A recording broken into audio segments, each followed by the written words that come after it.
In many ways, any engagement with history is a form of grief work. Whether scholars are accounting for the macro-level, transnational atrocities of war, genocide, and natural disasters, or individuals are analyzing personal losses and traumatic experiences, historiographic creation in all forms of art functions as a reconciliation of the painful past with a grieving present. Perhaps more than any other art form, cinema functions as a multi-layered aesthetic space for confronting various manifestations of historical grief. Through on-screen narrativization and formal invention, cinema's imagistic motion provides an apparatus for processing personal and collective experiences to a potential point of emotional catharsis. Unfortunately, we all know that grief is a process, and cinema can only account for a certain level of restorative satisfaction. Regardless, engaging the cinematic form to illustrate the complexities of history is necessary in building an emotional and interpersonal archive founded upon personal interpretations of history and collective responses to the past. Throughout this video essay, I plan to examine cinema's spatial, temporal, and transnational functions in order to assess generational constructs of post-colonial identity in South Korea through two films: Ha-gil-jeong's 1975 dual coming-of-age story, The March of Fools, and Hong Sang-soo's poetic co-opting of European art house aestheticization in 2011's The Day He Arrives. Although the two films are formally dissimilar, they both engage historical grief through fictionalized character studies, borrowing the anxieties of South Korean history as an effective building block for their protagonists' narratives. In particular, both March of Fools and The Day He Arrives use the spatiality of bars as a liminal location between a colonial and/or authoritarian past to address the inscrutability and even absurdity of a transnational present. Before diving into the films, I must acknowledge that both Ha-gil-jeong and Hong Sang-soo received their cinematic education outside of Korea. In the midst of the authoritative Park regime in South Korea, Ha-gil-jeong studied at UCLA, which introduced the director to various international film movements, including the French New Wave and Italian neorealism, that infuse his work with transnational, even intertextual style. In many ways, March of Fools feels like a direct analog to the poetic stories of youth exhibited in Hal Ashby's Harold and Maude and The Last Detail from the same period. Similarly, Hong Sang-soo studied film both at the California College of Arts and the Art Institute of Chicago, which provided a gateway for the director into the film festival circuit. Even more than Ha-gil-jeong, Hong Sang-soo's work inhabits a transnational space, as his films are more closely related to the work of Antonioni, Jacques Rivette, Eric Romer, and even Agnes Varda. As we think about both Ha-gil-jeong and Hong Sang-soo as transnational directors, we need to define that term. So, what do we mean by transnational? Furthermore, does transnationalism disrupt a specifically Korean engagement with history through cinema? In their introductory chapter for their book on the difficulty of defining national cinemas, Chris Berry and Mary Farquhar define transnationalism as a process of global consolidation that exceeds the boundaries of any single national territory in order to connect difference, so that a variety of regional, national, and local specificities impact upon each other. This collision of connected differences nuances the conception of a national cinema, in this case a South Korean national cinema, in order to confront international, multifaceted understandings of culture and history. In an attempt to understand what impact transnationalism has on South Korean cinema, we must also investigate the elusive, ever-changing concept of Koreanness. Immediately, trying to define Koreanness introduces hegemonic anxieties and politicized misconceptions of Korean identity founded in the authoritarian Park regime. In the article, The Race to Appropriate Koreanness, Won Kim wrestles with historical and contemporary concepts of national standing, national pride, and national consciousness in South Korea, acknowledging the impossibility of defining a singular Koreanness. However, Won Kim also expertly places the Park regime's political understanding of Koreanness in contrast with the collective socio-cultural understanding of Koreanness. Throughout his period of authoritarian power, President Park Chung-hee focused on infrastructure above all else, championing national revitalization, national culture, and a self-affirming view of national history. Park's inherent and problematic nationalism manipulated Koreanness to create a pseudo-capitalist, self-indulgent system that rendered historical reinterpretation and rediscovery as a money-making act rather than a post-colonial reassessment of national and individual selfhood. So where does this leave the people? Certainly the Park regime forced individuals to confront history and tradition, but it also created a new set of totalitarian traumas that the country had to face.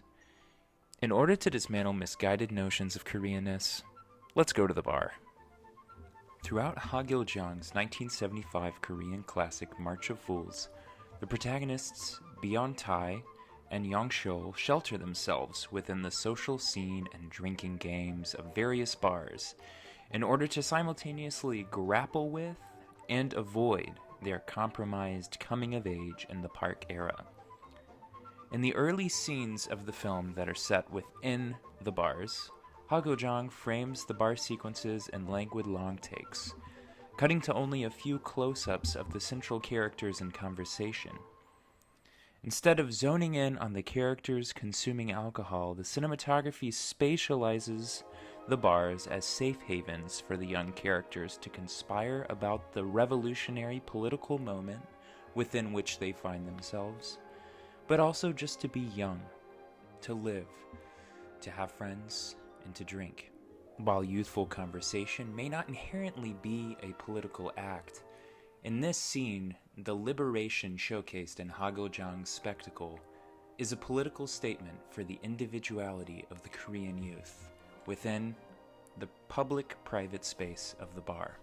Rather than using a more neo-realistic mode of filmmaking to capture the protagonists enjoying their beers and conversation at the bars, Ha Gil-jang mobilizes montage as well as poetic long-take cinematography in order to politicize the images of excessive drinking, particularly in the medium close-up shot of Yong-shol surrounded by several empty beer steins, as well as the drinking competition that Byung-tae handily wins at the start of the film's third act. As Byung-tae and Yong-shol's narrative plight becomes more and more disillusioned, the film's form seems to mimic their disillusionment as they attempt to come to terms with the potential impossibility of defining a true, personal Korean identity in a post-colonial moment. Through the incessant pulsating of jazz music and intertextual imagery of Elvis Presley and other American icons, the location of the bar serves as a transnational spatiality as well, in which Byung-tae and Yong-shol come of age, highlighting the young generation's pursuit of individuality within a framework of transnational collage and self-creation out of intertextual ideas. Even as the bar space becomes a locus of increasing disillusionment in the coming-of-age narrative, the public, yet also somewhat private and youth-centric spaces of the bars allow for Byung-tae and Yong-shol to confront their lost dreams and personal pains in the midst of the Park regime. Even as March of Fools demonstrates an individualized spatial agency, it also reveals the difficulty of transcending the post-colonial and oppressively political public sphere. Even as the film concludes on a note of personal tragedy and melancholic compromise, March of Fools successfully renders the spatiality of the bar as a liminal space of potential hope, even in the midst of a disillusioned narrative, both nationally and personally for the protagonists. While March of Fools presents a more linear narrativization of Byung-tae and Yong-shul's coming of age during the Park regime, Hong Sang-soo's The Day He Arrives uses a multi-temporal structure of Sung-joon's uncanny narrative, showcasing the same generation's absurdist grappling with identity and historical understanding within a drunken middle-aged experience, revealing an inscrutability and perhaps, as I mentioned before, impossibility of overcoming specific generational patterns of grief. It's not hard to imagine that Sung-joon is just Byung-tae grown up, after the Park era, in the present moment, dealing with the same fears, disillusionment, anxiety from a middle-aged perspective.